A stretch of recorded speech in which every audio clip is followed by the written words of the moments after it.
Please అండి, బావగారు ముందు ఫస్ట్ టైం మాట్లాడుతున్నాను, చాలా భయంగా ఉంది. ప్లీజ్.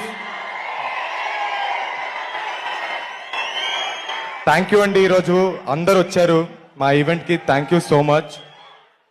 నాకు ఈరోజు జనతా గ్యారేజ్ నుంచి ఒక డైలాగ్ చెప్పాలని ఉందండి. ఫర్ అ చేంజ్, ఆ బలహీనుడి వెనకాల ఒక బలం ఉంది అని. నాకు ఈ మాట ఊరికే చెప్పట్లేదండి. నేను ఇందాక రామ్ చెప్పినట్టు, సంగీత్ చెప్పినట్టు, మేము మ్యాచ్ సినిమా షూటింగ్ అయిపోయిందండి, ప్రమోషన్స్ చేస్తూ ఉన్నాం, కానీ ఎటువంటి బజ్ లేదు మార్కెట్లో. ఆ టైంలో బావగారు ఒక ట్రైలర్ లాంచ్ చేశారండి, కావాల్సినంత బజ్ వచ్చింది, మా సినిమాకి జనాలు వచ్చారు. ఆ తర్వాత మీకు తెలిసిందే, పెద్ద హిట్ అయింది. ఈరోజు మీ ముందు మ్యాట్ 2తో వచ్చాం.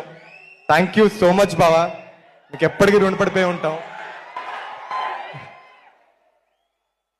అలానే బావగారు సినిమా చూసిన తర్వాత నాకు ఒక మాట చెప్పారండి, ఈసారి ఈజ్ బాగా పెరిగిందిరా నీలో యాక్టింగ్లో అని.